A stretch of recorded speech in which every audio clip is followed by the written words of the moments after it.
Hello everyone, welcome to our channel English and Assamese. For more videos, like, subscribe and kindly do share.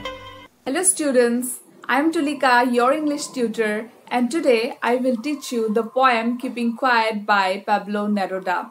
This poem is quite relevant in today's pandemic situation.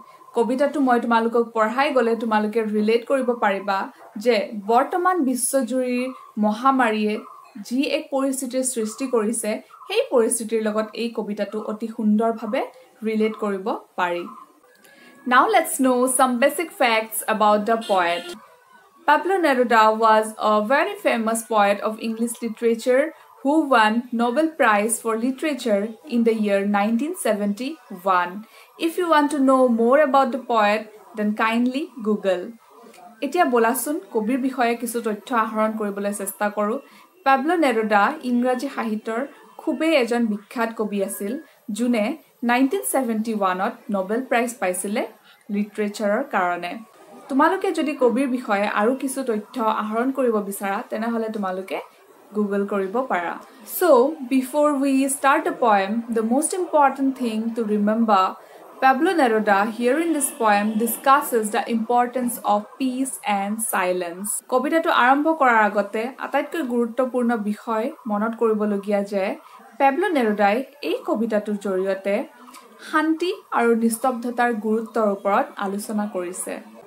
He emphasizes on being harmless to human being, to nature, to environment, to animals and to other living creatures.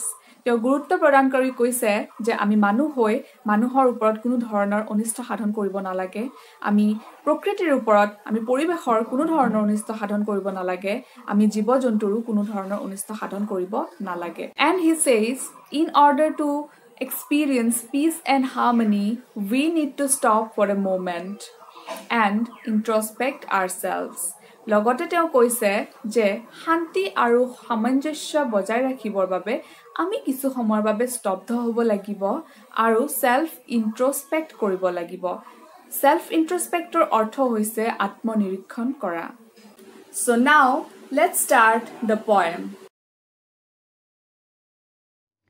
So the poem begins as now we will count to 12 and we will all keep still The poet wants us to count up to 12 and to remain still for a moment. কবিয়ে আমাক 12 লৈকে count কৰি কিছু সময়ৰ বাবে still হৈ থাকিবলৈ অনুৰোধ জনাইছে। এই still শব্দটোৰ অৰ্থ হৈছে স্থিৰ হোৱা। Now why does the poet want us to count up to 12 to keep still? কবিয়েনো আমাক 12 লৈ কাউন্ট কৰি স্থিৰ হ'বলৈ কিয় কৈছে because when we will count up to 12 we will be able to keep silence for a moment কিয়নো যেতিয়া আমি 12 লৈকে কাউন্ট কৰিম তেতিয়া আমি কিছু সময়ৰ বাবে শান্ত হৈ থাকিবলৈ সক্ষম হ'ম The 12 has been interpreted in a very symbolic way as 12 may represent 12 hours of a day or 12 months of a year এই 12ক খুব symbolically interpret কৰা হৈছে কিয়নো 12 বুলি ক'লে এদিনৰ 12 ঘণ্টা আৰু এবছৰৰ 12 মাহৰ কথা interpret কৰিছে বুলি আমি ধৰি ল'ব পাৰো So the next stanza begins as For once on the face of the earth let's not speak in any language The meaning of on the face of the earth is doing something or happening something for the very first time So the poet requests us for once on the face of the earth for the very first time on earth not to speak in any language.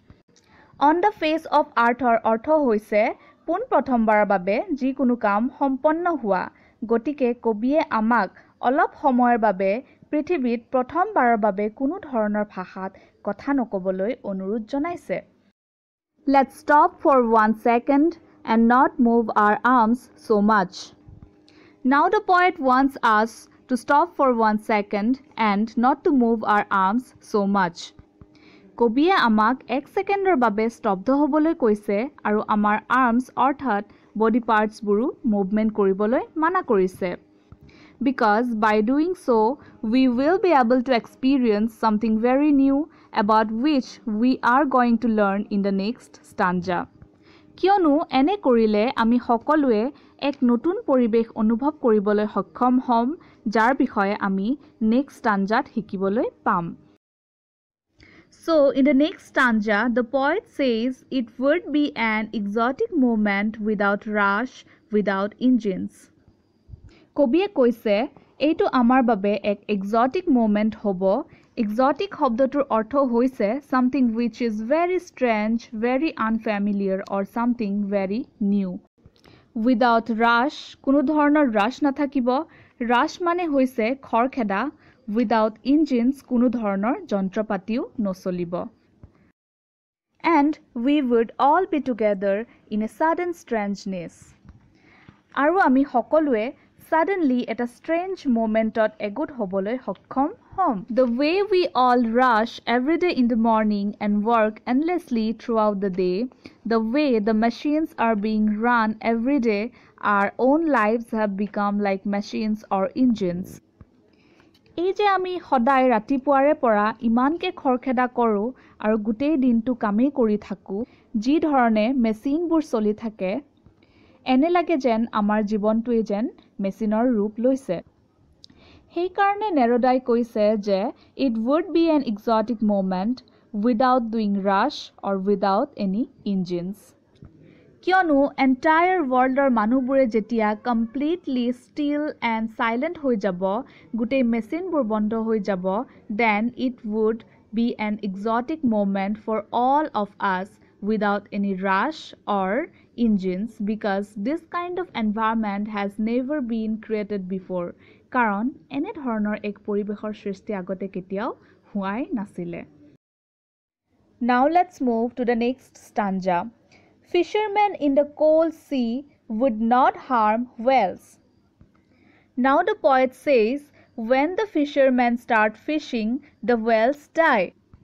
Although fishing is a source of their livelihood and is their business, but the poet says that this kind of business should not be practiced where we harm other living creatures. যেতিয়া মাছমৰীয়াবোৰে মাছ মাৰে তেতিয়া whalesবোৰ মৰি যায়. কিন্তু যদিও ই এক ধৰণৰ জীৱিকা, আমি এনে ধৰণৰ জীৱিকাৰ পৰা আঁতৰি থকা উচিত যিয়ে নেকি আন জীৱ-জন্তুৰ মৃত্যুৰ কাৰণ হ'ব পাৰে. And then the poet says, and the man gathering salt would look at his hurt hands. When men gather salt in the sea, their hands get injured, because the process of gathering salt is very much painful. But if they remain still for a moment, they will get some time to look at their injured hands.